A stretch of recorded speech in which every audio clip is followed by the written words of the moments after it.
본문을 정하고 연구를 하면서 이 본문이 파더스 데이에 적합한 본문인가라는 좀 의문이 들었지만 주의 말씀입니다. 하나님의 말씀이시고요. 오늘 이 말씀 통해서 우리에게 또 중요한 하나님의 마음을 전달하시리라 생각합니다. 한 주간 여러분 말씀 읽으시면서 아마 사무엘상 이 전체적인 맥락들이 아마 이해가 되고 계시리라 생각하는데요. 사무엘상 전체가 이제 하나하나의 어떤 개별 단위의 이야기라기보다는 전체적인 메시지를 우리에게 던져주고 있는 것을 알 수 있습니다. 중요한 세 사람이 나오는데 사무엘, 그리고 사울 왕, 그리고 이제 곧 왕으로 이제 세워질 사무엘 하로 가면 이제 왕으로 세워지죠. 다윗. 이렇게 세 사람이 중요한 이제 주인공격으로 이렇게 나오는데요.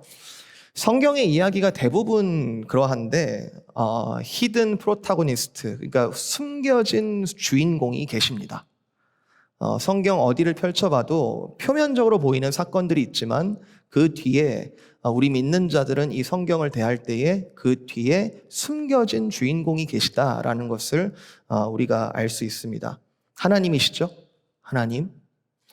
구약 성경에는 신약보다 다소 조금 이렇게 더 숨겨진 경향이 없잖아 있는데 이제 신약 성경을 읽어보면 하나님이신 그리스도께서 이 하나님의 주권을, 이 세상을 다스리시는 하나님의 주권을 숨겨두지 않으시고 이 세상에 밝히 보여주셨고 그것을 구약보다 조금 더 명확하게 하나님이 이 세상의 주인공이시다, 하나님이 이 세상의 주인이시다라는 것을 명확하게 밝혀주고 있습니다.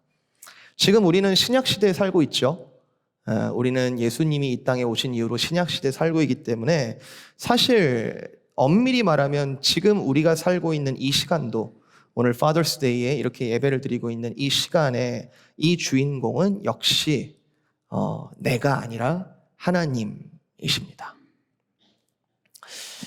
성경을 어디를 읽든지 간에 이 하나님이 주인공 되신다, 하나님께서 만물의 주권자이시다라는 게 너무 명확한데도 성경에도 그렇고 지금 우리가 사는 삶에서도 하나님에 대한 인간의 평가와 태도는 참 제각각입니다. 정말 다양한 스펙트럼이 있죠. 온전히 믿는 사람도 있을 겁니다. 물론 이것은 표면적으로 드러나는 모습으로 판단할 수 있는 것이 아니고 그 중심은 하나님만이 아실 거예요. fully 정말 하나님을 믿는 사람이 있는 반면 정말 1도 하나님을 의지하지 않는 그런 자들도 있을 겁니다. 또 그 중간에 있는 사람들도 있어요.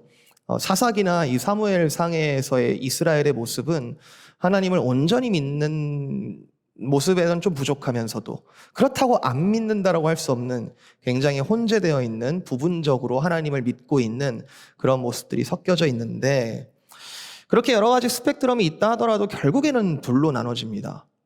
하나님을 반역하고 하나님을 불평하고 하나님을 불순종하는 부류가 있는 반면에 그리고 또 다른 쪽에는 하나님을 찬송하고 하나님을 감사해하고 그리고 하나님께 순종하는 그 두 부류가 성경에는 드러나게 되어 있죠. 그리고 이 두 부류를 대표하는 두 인물이 사울과 다윗입니다. 이 사울과 다윗이 같이 좀 잘 지낼 수 없었을까? 한 시대, 동시대에 이렇게 살았던 두 사람이 좀 같이 잘 지낼 수 없었을까? 사무엘상 이야기 전반적으로 보여지는 건 이 사울과 다윗의 갈등이죠. 계속 충돌합니다. 계속 충돌하죠. 후반부에 보면 사울이 막 눈이 벌게져가지고 막 다윗을 죽이려고 다윗을 찾아다니는 막 그런 모습들. 약간 좀 이렇게 미치광이 같은 그런 모습도 상상이 되고요. 또는 그렇게 막 죽일 듯이 이렇게 다윗을 찾아다니는 모습 이면에는 내가 하나님으로부터 버림받았다라는 그 두려움에 벌벌 떨고 있는 그런 사울의 모습도 충분히 상상이 됩니다.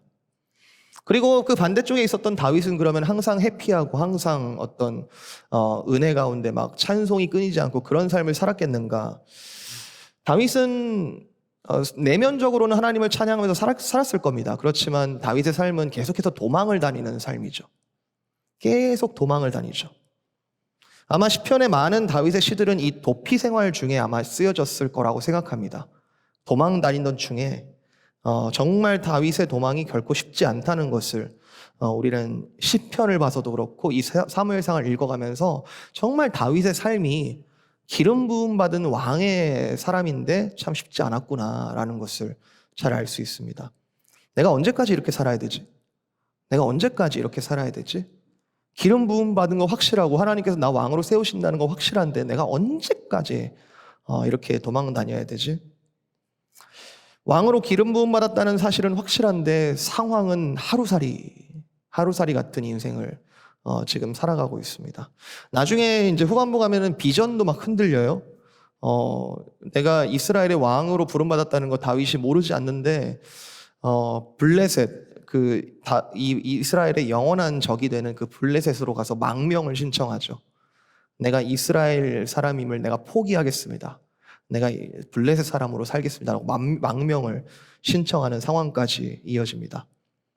다윗의 삶 가운데 정말로 실존적인 삶으로서는 이건가? 여긴가? 여기가 맞나?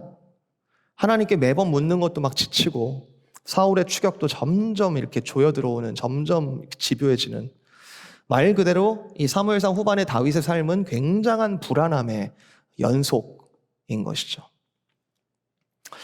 오늘 말씀의 제목은 여호와께서 막으실 때에라는 제목인데요. 여호와께서 막으실 때. 여호와께서 막으신다라는 것은 사실 하나님께서 다윗에게만 특별하게 행하셨던 역사는 아닙니다. 논리적으로 볼 때 하나님께서 이 세상을 시작하시고 창조하시고 다스리시고 역사하시고 하나님께서 아직 오지 않았지만 그날 더 데이에 하나님께서 이 세상을 끝내실 수도 있는 알파와 오메가 되시는 그 하나님께서 여시는 일이 있다면 막으실 수도 있어야 되는 게 당연합니다. 맞죠? 하나님께서 여실 수 있는 분이다 우리가 믿고 있는데, 그런데 그러면 그분은 닫으실 수도 있는 그런 분이시죠. 여호와께서 막으심. 이 여호와께서 막으시는 것은 다윗도 경험했고 사무엘도 경험했고 사울도 경험했고 이 성경책에 있는 대부분의 인물들이 경험을 합니다. 사울 왕 인생의 후반부를 여러분 살펴보시면 하나님께서 막으시고 계세요. 사울을 계속해서 막으시고 계시는데 사울은 끝까지 불순종을 합니다. 사무엘 경고 기억하세요? 왕이시여, 아무리 좋은 의도로 당신이 이 일을 꾸미고 한다고 할지라도 순종이 제사보다 낫습니다. 지금 하나님께서 막으시고 멈추게 하신다면 멈추셔야 합니다. 지금 막히신 그대로 거기에 머물러 계셔야 합니다 라고 했는데, 지금 막히셨으니 당장 여호와 앞에 엎드리고 순종하십시오 라는 경고를 몇 번을 했는지 몰라요.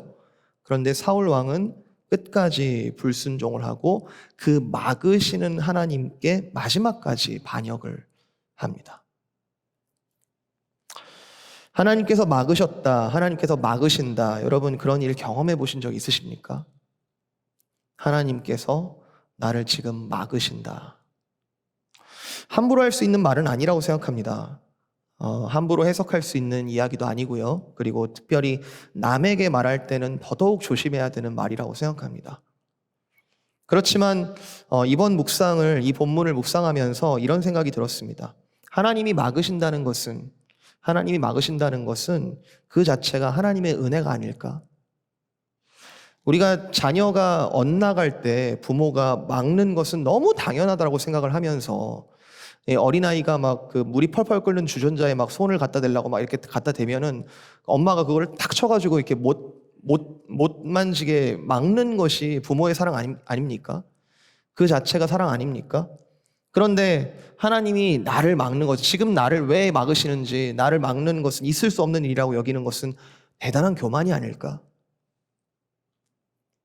여러분 어떻게 생각하십니까? 하나님이 막으시는 것은 우리를 사랑하신다는 강력한 증거 중 하나일 테고, 그리고 그 막으신다는 것을 알게 하시는 것 또한 성령 하나님의 중요한 역사 중에 하나가 아닐까, 그런 생각이 들었습니다. 오늘 이 스테이먼트가 이제 설교의 이제 전체적인 구조이자 마지막 결론이 될 텐데, 오늘 본문에서 한번 보죠. 하나님은 다윗을 막으셨습니다. 오늘 여러분 읽으신 본문에 보면 하나님은 다윗을 다윗이 하고자 하는 일을 막으셨습니다. 그리고 다윗도 하나님께서 지금 나의 길을 막으시는구나라는 것을 알았습니다. 34절, 나를 막아 너를 해하지 않게 하신 이스라엘의 하나님 여호와. 하나님께서 지금 나를 막으셨다라는 인식이죠. 하나님이 지금 나를 막으셨는데 너를 통해서, 아비가일 너를 통해서 나를 막으셨다. 지금 우리가 지금 아직 살펴보지 않았지만 어떤 일이 일어났는데 그 일에 대한 지금 다윗의 해석입니다. 아, 이것은 하나님이 나를 분명히 막으신 거구나. 그리고 이 막으셨다는 걸 인식하고 난 다음에 다윗이 하는 행위는 뭐냐면, 그 다음 스텝에 다윗이 하는 행위는 찬양입니다. 나를 막아주셔서 하나님 감사합니다. 32절, 다윗이 아비가일에게 이르되 오늘 너를 보내어 나를 영접하게 하신 이스라엘 하나님 여호와를 찬송할지로다. 하나님, 나를 막아주셔서 감사합니다. 39절, 우리가 읽지 않았지만 39절, 나발이 죽었다함을 다윗이 듣고 이르되 나발에게 당한 나의 모욕을 갚아주사 종으로 악한 일을 하지 않게 하신 여호와를 찬송할지로다. 하나님, 나를 여기서 스탑시켜주셔서 참 감사합니다. 그 하나님 여호와 하나님을 내가 찬송합니다. 자, 어떤 일이 일어났는지 여러분 묵상하셨으니까 잘 아실 텐데요. 제가 간단하게 요약하면 이렇습니다.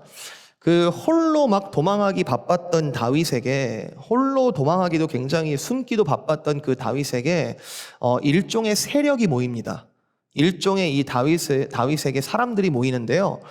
이 사람들은 다윗에게 뭔가를 바라서 뭔가를 얻기를 위하여 모였다기보다는 그가 하나님의 기름 부은 새 왕이라는 것을 인정하는 사람들이 하나 둘씩 모이게 되었습니다. 아둘람 같은 곳에서 여러 몇백 명이 이렇게 모이고 그 가운데 용사들도 나오고 그러죠.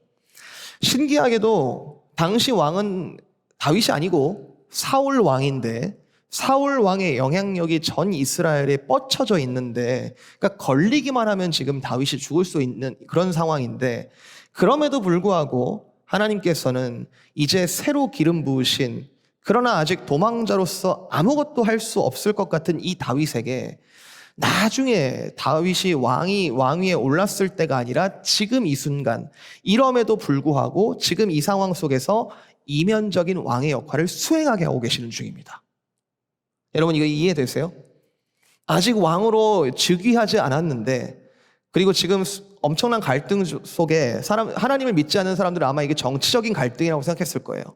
누가 이길 것인지 제3자의 상황에서 다윗과 사울을 관찰하고 있었을 거예요. 그런데 하나님께서는 이 상황 가운데서도 다윗을 사용하고 계셨다는 사실인 것이죠. 어떤 통치 시스템이나, 그러니까 다윗이 진짜 왕이 돼서 장관들을 세우고 지방 관리들을 세우고 이런 어떤 왕으로서의 기틀이 세워지지도 않았고, 그리고 온 이스라엘이 다윗을 왕으로 인정하고 있지도 않는데도 다윗이 가는 곳곳에 하나님의 뜻이 이루어지고 있었습니다.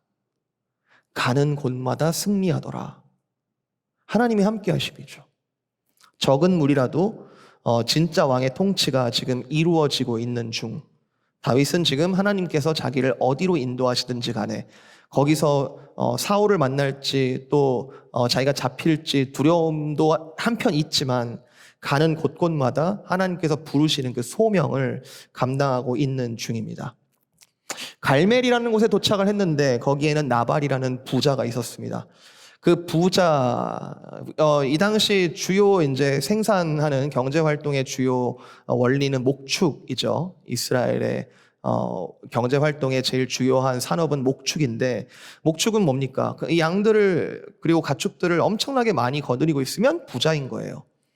그 양들을 좋은 곳으로 인도해가지고 좋은 꼴을 먹이고 이러는 것도 목축의 한 중요한 부분이지만, 또 하나 중요한 것은 이 수많은 양들을, 가축들을 피해를 보지 않고 지키는 것 또한 목축 비즈니스의 중요한 요소였습니다.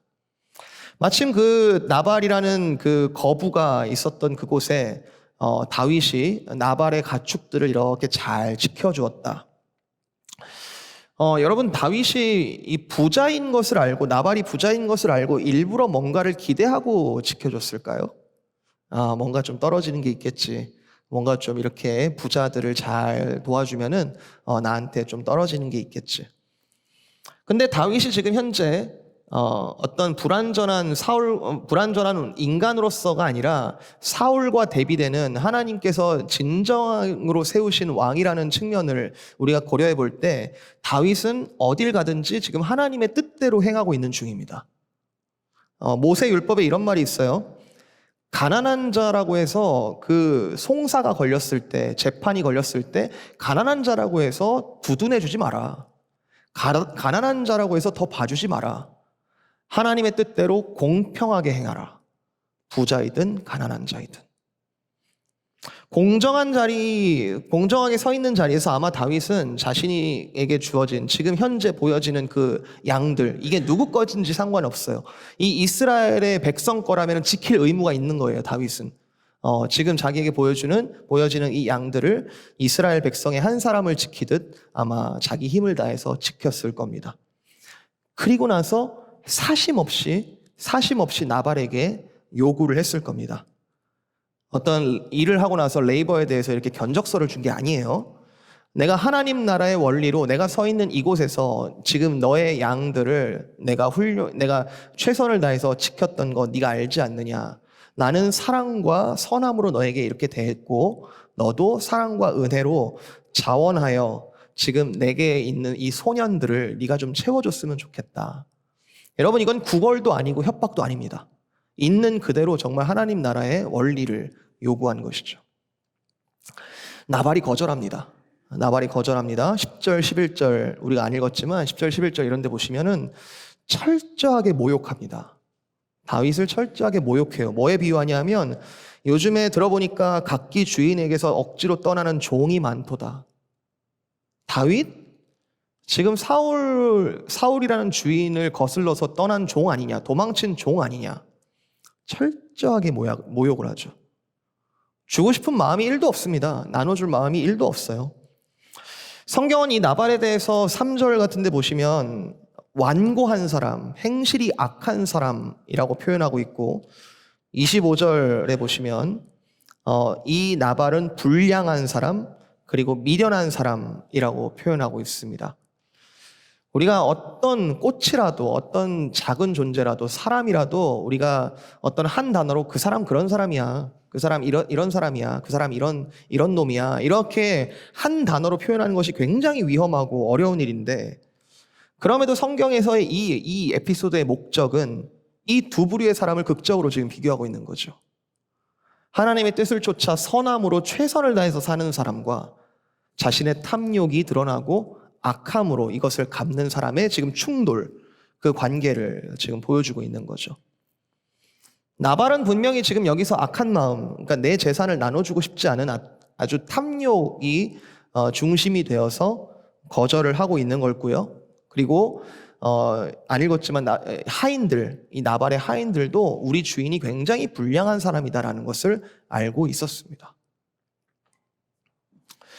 자, 여기서의 포인트는 이 성경에서의 모든 관계들, 이런 인간관계뿐만 아니라 사실 저와 여러분이 만나고 있는 이 살아있는 우리의 현실 또한 영적인 눈으로 볼 때 이것은 뭐 그때그때 관계를 하고 그냥 헤어지게 되면 헤어지고 또 관계 하게 되면 하게 되고 또 서로를 막 괴롭히거나 또 손해를 보거나 이렇게 해도 뭐 인간관계니까 그렇지 하면서 지나갈 일이 아니라 모든 인간관계는 영적인 눈으로 볼 때 선과 악의 충돌이라는 겁니다. 지금 다윗은 무조건 선한 사람이거나 나발은 무조건 악한 사람이다라는 구분보다는 지금 다윗은 이스라엘의 선한 왕으로서의 정체성으로 만나는 모든 이들을 선대하고 있는 중이고, 지금 나발은 이것에 대해서 은혜인지도 모르고 감사함도 없고 자기 탐욕만 채우고 있는 그런 인간의 표상으로 나오고 있는 거죠. 나발이 굉장한 모욕과 수치를 다윗에게 주었고, 그 당시 그 지역의 부자로 볼 때는 꽤 공개적으로 아마 수치와 모욕을 주었더라고 생각합니다. 다윗이 이 나발을 치기로 결심하죠.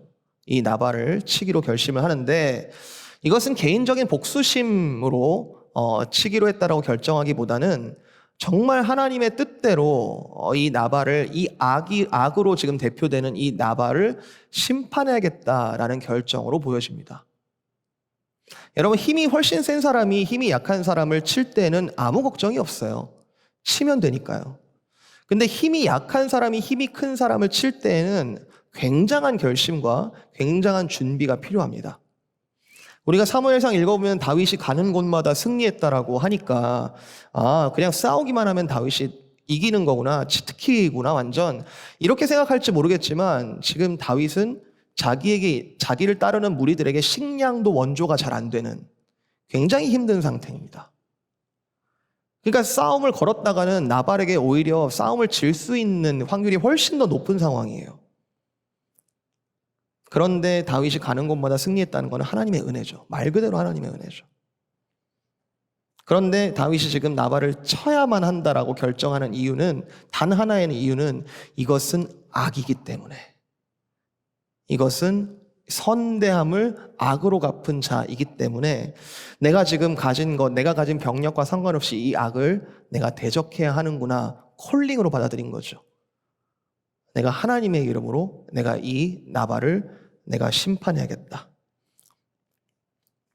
자, 여기서 나발의 아내 아비가일이 등장하는데요. 이 아비가일이 일종의 중보자의 역할을 하고 있습니다.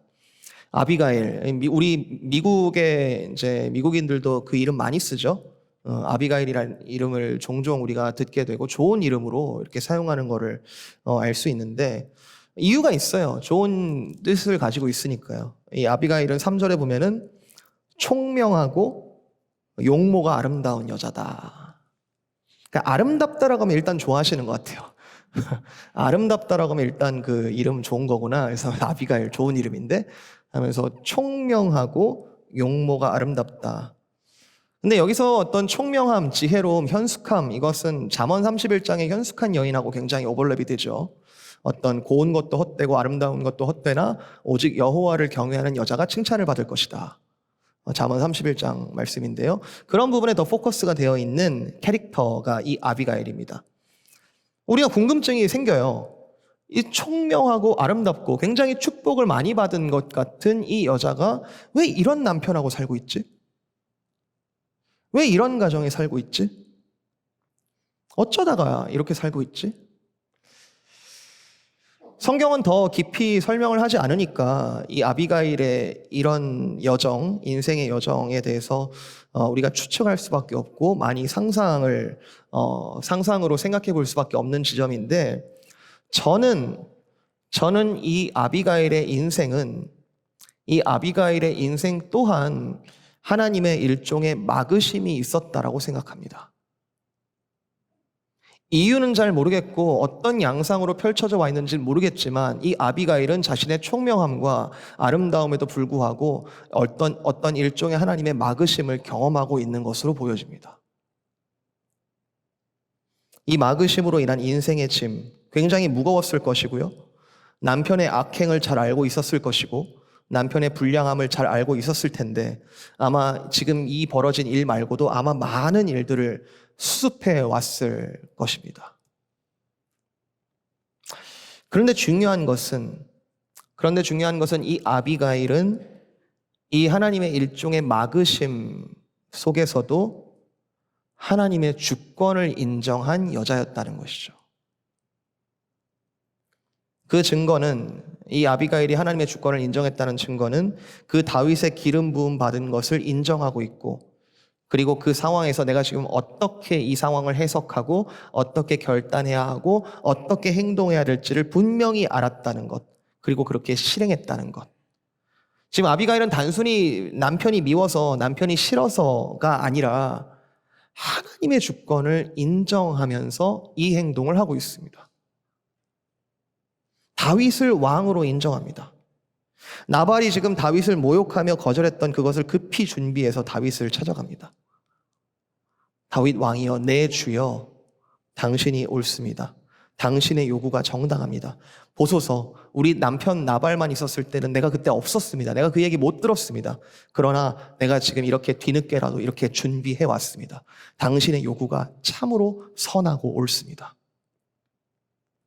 여러분 그 24절부터 31절까지 얘기가 쭉 나오는데 아비가일이 어떤 지금 커멘트를 하는지 쭉 나오는데요. 여러분 이거 어떻게 읽으셨습니까? 나중에 아비가일이 다윗의 아내가 되죠. 재혼을 하게 되는데 여러분 이 24절부터 31절 말씀이 이 아비가일의 말이 스피치가 이게 재혼을 하기 위한 로맨스나 사랑 고백으로 여러분 느껴지십니까 이게? 자기 인생 다시 한번 펴보겠다는 내가 지금 막혀있는 일평생 지금 막혀져 있는 이 인생을 내가 다 한번 뒤집어 보겠다. 내가 새롭게 한번 살아보겠다.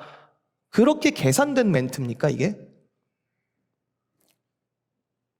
하나님의 주권에 대한 인정이에요. 지금 이 상황 속에서 하나님이 이렇게 일하시고 계십니다라는 것을 그대로 인정하는 것뿐이에요. 하나님의 주권에 대한 철저한 순종. 제일 많이 나오는 단어가 내 주, my lord, 내 주라는 단어입니다. 내 주, 내 주, 내 주. 그리고 이 아비가일이 다윗에게 잘 보이려고 했던 행동이 아니라 하나님의 주권을 인정하는 행동으로 볼 수 있는 또 하나의 이유는 만약에 다윗을 왕으로 진심으로 왕으로 인정을 했다면 다윗이 하는 그 행동을 그대로 인정해야 되지 않겠습니까? 지금 신실한 왕으로서 다윗이 나발을 치러 갈 때에 그것을 막으면 안 되는 거예요. 그죠? 지금 하나님의 뜻을 그대로 수행하고 있는 다윗이 내가 지금 왕으로 인정하고 있다면 그렇게 하십시오. 왕이시여 그렇게 하십시오. 치러 가십시오. 맞습니다. 옳습니다. 그게 하나님의 공입니다. 라고 인정을 해야 하는데 그런데 한 걸음 더 나아가죠. 왕이시여 여기서 멈추어 주십시오. 당신 공의롭습니다. 당신이 지금 하려고 하는 일들은 공의롭고 맞습니다. 심판이 맞습니다. 그러나 내 주여 여기서 그들을 용서하여 주시고 인자와 자비를 베풀어 주십시오. 당신의 손에 피를 묻히지 마시고 복수하는 것 하나님께 달려 있사오니 하나님께 맡기십시오. 여러분 저는 이 본문을 읽는데 에스더 왕비가 굉장히 많이 생각이 났어요. 에스더 왕비. 내가 죽으면 죽으리이다. 그러나 지금 내가 처해 있는 이 상황 가운데 내가 이 민족을 위하여 내가 할 말을 꼭 해야 하겠다. 내가 왕이 부르시지 않는 가운데 내가 나갔을 때 내가 죽을 수도 있는데 그러나 내가 하나님의 주권을 믿고 내가 나아가겠다. 여러분 지금 이 아비가일은 위험한 상황입니다. 나중에 결혼을 했다라는 걸 너무 빨리 읽으시면 안 돼요. 지금 아비가일이 지금 나발을 대신해서 나왔다는 것은 다윗이 분노를 안 거뒀으면 제일 먼저 죽일 사람이 아비가일일 수 있어요. 한통 속일 수 있잖아요. 아비가일과 나발이 한통 속으로 지금 자기를 목숨 부지하려고 나발은 안 나오고 지금 아비가일이 나와가지고 지금 철저하게 엎드리면서 한 번만 봐주세요 라고 하는 것으로 이해할 수 있잖아요. 그리고 다윗도 분노를 거두지 않았다면은 사실 이 상황은 굉장히 위험한 상황입니다. 그런데 정말 신기한 것은 정말 하나님의 사람들, 저번에 보아스와 룻과 나오미가 그러했던 것처럼 하나님의 한 성령을 부어주신 사람들은 이것이 어떤 하나님으로부터 나온 이야기인지 어떤 하나님의 메시지인지 그리고 그것을 어떻게 받아들여야 되는지가 말을 하지 않아도 하나님으로부터 나온 그 상황들이 서로 공유를 하고 있다는 것. 이게 너무너무 놀라운 이야기인 거죠. 아비가일은 지금 하나님의 심정으로 정말 하나님의 그 자비의 마음으로 하나님의 뜻을 나눴습니다. 맞습니다. 다윗 당신의 지금 하려고 하는 일은 틀리지 않습니다. 그러나 여기서 멈추시는 게 하나님의 뜻에 비출 때 더 지혜롭습니다. 라고 담대하게 말을 했고 그리고 다윗도 정말 용기 있게 거기서 분노를 거두고 멈추었습니다. 여러분 분노를 거둔다는 건 쉬운 일 아니죠. 세상에서 가장 힘든 일은 억울함을 푸는 일입니다. 다윗은 알았어요. 자신의 개인적인 분노에도 불구하고 그리고 공개적으로 이스라엘 앞에서 망신을 당하고 자기가 모욕을 당했음에도 불구하고 이것은 하나님의 메시지구나. 하나님이 나를 지금 멈추고 계시는구나. 하나님이 나를 지금 막으셨구나. 내가 여기서 더 나아가는 것은 하나님의 뜻에 합당하지 않구나. 반대로 부자로 승승장구하던 나발의 인생은 이제 진짜로 막혔습니다. 10일 만에 하나님께서 친히 심판하시죠. 그리고 일종의 막힘 가운데 살았던 아비가일의 인생은 도리어 열렸습니다. 다윗과의 재혼은 고대 이스라엘 여자의 처지로 볼 때에 과부가 된 한 여인의 인생의 진정한 구원, 해방, 그리고 자유, 구속의 의미를 훨씬 많이 담고 있습니다. 다윗도 아비가일도 그 하나님의 메시지를 그대로 들은 것이죠. 자신의 상황 가운데. 그러나 사울은 자신이 맡겼다는 사실, 하나님께서 맡고 계신다는 사실 모르지 않았음에도 불구하고 그러나 끝까지 갑니다. 율법이 금지하는 무당을 찾아서 어떻게든 하나님의 뜻을 내 힘으로 바꿔보려고 하고 하나님께서 막으신 것을 내 힘으로 어떻게든 열어보려고 애를 쓰는 그것이 사울의 모습이죠. 사랑하는 성도 여러분, 하나님의 막으심을 여러분 경험해 보신 적 있으십니까? 그 좌절과 고통을 여러분 경험해 보신 적 있으십니까? 막으심이라는 단어를 협소하게 이해하지 않으시기를 원합니다. 진정 하나님의 막으심을 믿는 사람은 하나님의 여심 또한 믿는 사람들입니다. 한 걸음 더 나아가서 나의 주인, my Lord, 내 인생의 주인께서 나를 막으시기도 할 수 있고 나를 여시기도 할 수 있다는, 그렇지만 그분은 가장 선하시기에 나를 막거나 열거나 하심과 상관없이 나를 선하신 길로 인도하시리라 라는 믿음. 시편에서 가장 유명한 시죠. 시편 23편. 여호와는 나의 목자시니 내게 부족함이 없으리로다. 그가 나를 푸른 풀밭에 누이시며 쉴만한 물가로 인도하시는도다. 내 영혼을 소생시키시고 자기 이름을 위하여 의의 길로 인도하시는도다. 내가 혹 사망의 음침한 골짜기로 다닐지라도 내가 해함을 두려워하지 않는 것은 주께서 나와 함께 하시기 때문이다. 주의 지팡이와 막대기가 나를 안위하시나이다. 주께서 내가 설령 내 원수의 목전 앞에 정말 위기 상황 가운데 서 있을지라도 내게 상을 차려주시고 기름을 내 머리에 부으셨으니 나의 잔이 넘치나이다. 내 평생에 선하심과 인자하심이 반드시 나를 따르니 내가 이것을 아니 내가 여호와의 집에 영원히 살리로다. 여러분, 전 진짜 궁금합니다. 다윗이 이 시편 23편을 언제 썼을까? 이 다윗이 이 시편 23편을 언제 작성했을까? 사망의 음침한 골짜기, 빛도 들어오지 않고 정말 어둠만이, 칠흑 같은 어둠과 축축함이 가득한 그 사망의 음침한 골짜기, 해함, 나를 해하는 것, 상처가 당하고 스크래치가 나고 넘어지고 쓰러지고, 그리고 심지어 원수의 목전 앞에 설 수밖에 없는 그 치열함 속에서 여러분, 우리가 당하고 있는 일 아닙니까? 인생에 어려움이 없지 않잖아요. 이 시편 23편을 지은 다윗의 인생이 우리의 인생과 크게 다르지 않고, 그런데 한 가지 다른 점, 또 우리가 따라가야 할 점이 있다면 그 막으심 또한 주님의 주권으로 인정하고 있는 이 다윗의 모습이죠. 우리는 경험적으로 잘 알고 있습니다.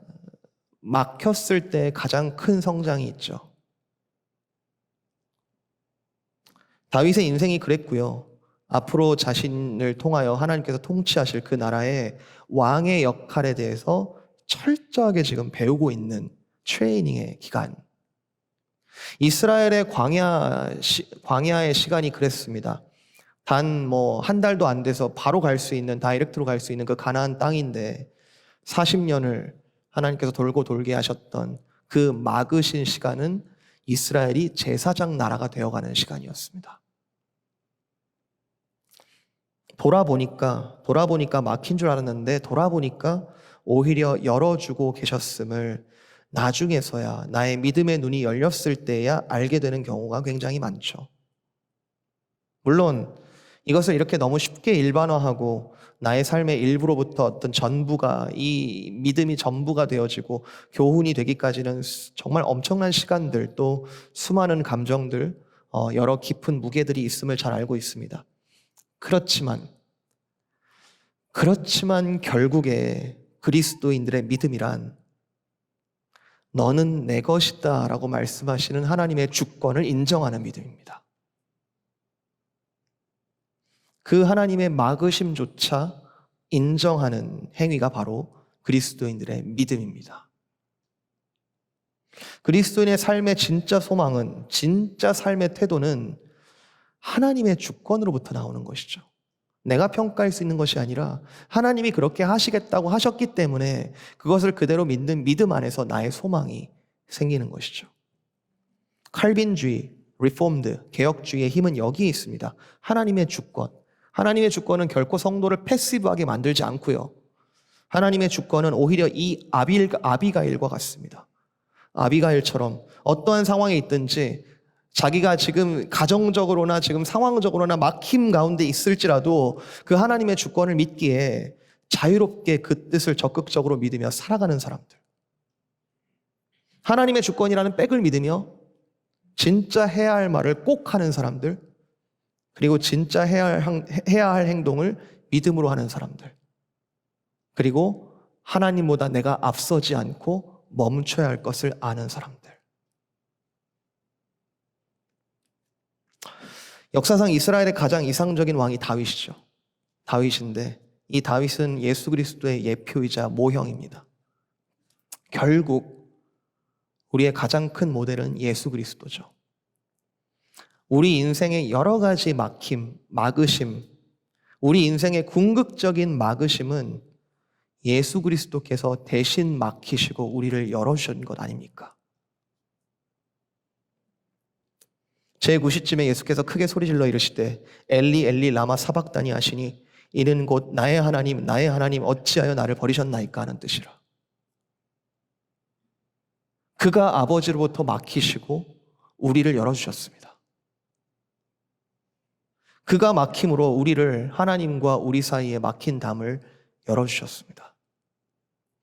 그분은 막혔던 샘들을 여셔서 사막에 샘이 넘치게 하셨고, 그분은 어쩌면 소화불량처럼 막 답답하고 이렇게 막혀 있는 것 같은 우리 인생에 성령으로 하여금 생수의 강이 배로부터 흘러나오게 만드셨습니다. 인생에 막힌 것들을 우리가 인생을 살아가다 보면은 마치 그 하나하나를 계속 깨부수며 위로 올라가는 것이라 여기면서 올라가다 보니까 막 뚫어야 할 것들이 끊임없이 계속 나오고 그것을 최선을 다해서 수많은 벽들을 뚫어왔지만 끝나지 않는 그 벽들에 결국에 힘이 붙여가지고 어느 한 벽의 앞에 망연자실하여 앉아있는 것 같이 느껴지는 우리 인생 가운데 그분은 삶의 원리를 완전히 뒤바꿔 주셨죠. 내가 너희에게 새 생명을 주노라. New life. 그리고 내가 너를 거듭나게 하리라. Born again. 완전히 새로운 삶의 원리를 제시하셨습니다. 수고하고 무거운 짐진 자들아 다 나에게 오라. 내가 너희를 쉬게 하리라. 평안을 너희에게 주노니 담대하라. 내가 세상을 이기었노라. 내가 세상의 막힘을 헐었노라. 그리고 너희도 세상의 짐을 나에게 내려놓고 나의 멍에를 메고 나에게 배우라. 따라서 저와 여러분의 인생 가운데 일종의 하나님의 막으심을 느끼고 경험하셨다면 그것은 은혜 맞습니다. 그리고 그 막으심은 오직 예수 그리스도로 인도하시는 막으심이라면 설령 우리가 이가 갈리는 분노일지라도, 참을 수 없는 허무함일지라도, 도무지 할 수 없어 보이는 무력감일지라도 그 모든 막으심은 예수 그리스도로 나아가는 은혜의 통로임이 분명합니다. 막히셨나요? 지금 막혀 계시나요? 여러분 십자가 앞으로 나아오십시오. 믿음으로 나아오십시오. 구하라 그리하면 너에게 주실 것이요 찾으라 그리하면 찾아낼 것이요 문을 두드리라 그리하면 너희에게 열릴 것이니 구하는 이마다 받을 것이요 찾는 이는 찾아낼 것이요 두드리는 이에게는 열릴 것이니라. 세상 어느 누가 이런 말을 합니까? 세상 어느 누가 이런 약속을 줍니까? 두드릴 때마다 열려질 것이다. 구할 때마다 받을 것이다. 세상 어느 누가 이런 약속을 줄 수 있단 말입니까? 저는 이 기쁨의 교회가 하나님의 열어주심 또한 기뻐하고 감사하는 교회가 되기도 소원하지만 하나님의 막으시는 것이 간증이 되는 그런 교회가 되었으면 좋겠습니다. 하나님이 이렇게 막으셨는데 이것이 나에게 은혜다. 이것이 우리의 은혜다. 요한계시록의 7교회 중에 4대 교회가 그렇죠. 정말 어려운 가운데 있는데, 서머나 교회가 그렇죠. 정말 어려운 가운데 있는데, 보기에는 보잘것없고 정말 어려운 가운데 있는데, 그러나 가장 큰 교회다라고 예수님께서 말하지 않으셨습니까? 그 막으심, 세상에서 볼 땐 막으심이지만 하나님 보시기에 너무너무 귀한 믿음이 드러나는 그런 교회가 되었으면 좋겠습니다. 막으심 자체가 하나님의 은혜인 것을 아는 교회, 그리고 그것을 서로를 격려하며 함께 기도하며 주님의 뜻을 구하는 그런 교회. 오늘 아버지 주일이죠. 오늘 아버지 주일인데 교회 내에 여러 세대의 아버지들이 계십니다. 제가 담당하는 부부 청년부 친구들 중에는 갓 태어난 아이를 어떻게 안아야 될지 어쩔 줄 모르는 아버지들도 있고요. 이렇게 안아야 돼, 이렇게 안아야 돼. 그리고 또 이제 아내한테 또 혼나죠. 3개월짜리 아빠, 6개월짜리 아빠, 그 사이에서도 이제 연차가 이렇게 나눠지고 서로 이렇게 하는 거야 하면서 가르쳐주고 여러 아버지들이 있습니다. 그리고 요즘 세대의 아버지들은 아이들한테 엄마 못지않게 좋은 아빠로 최선을 다하는 게 미덕인 그런 시대죠. 모든 아빠들이 일에도 최선을 다하고 있고 가정에도 최선을 다하고 계심을 잘 알고 있습니다. 그리고 가정에서의 가장으로서의 겪는 어떤 일들은 좌절을 제일 앞서서 가정의 가장 어려운 막으심에 대해서 제일 선봉에 서서 그것을 경험하는 수많은 아버지들이 계시죠.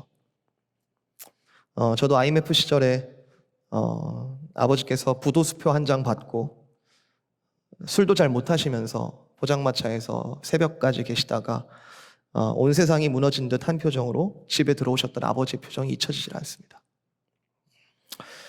계산해 보니까 지금 저랑 크게 차이가 안 나는 나이더라고요.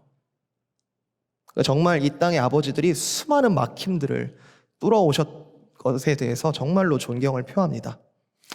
하지만 정말로 바라는 것은, 정말 믿음의 눈으로 바라볼 때 정말로 바라는 것은 이 아버지들을 통하여 믿음의 유산이 이어지기를 진심으로 바랍니다. 하나님께서 가라 하시면 가고 하나님께서 멈추라 하시면 멈추는 아버지들, 그런 진정한 지혜와 용기를 가진 아버지들, 가정에서 가장 앞서서 수많은 막힘과 맞서 싸워야 하는 자리에 있긴 하지만 예수님과 동행함으로 진정 삶의 기쁨과 찬양이 넘치는 그런 아버지들. 디모데 전서인가요? 후서인가요? 그런 말씀 있죠. 남자들이여 주 안에서 강건하라. 그러나 모든 아버지를 되시기를 진심으로 정말 축복합니다. 이럴 땐 아멘 하셔도 돼요. 네, 진심으로 축복합니다. 더욱 예수님 사랑하시는 모든 아버지를 되시기를, 그리고 모든 성도들 되시기를 진심으로 다시 한번 축복합니다.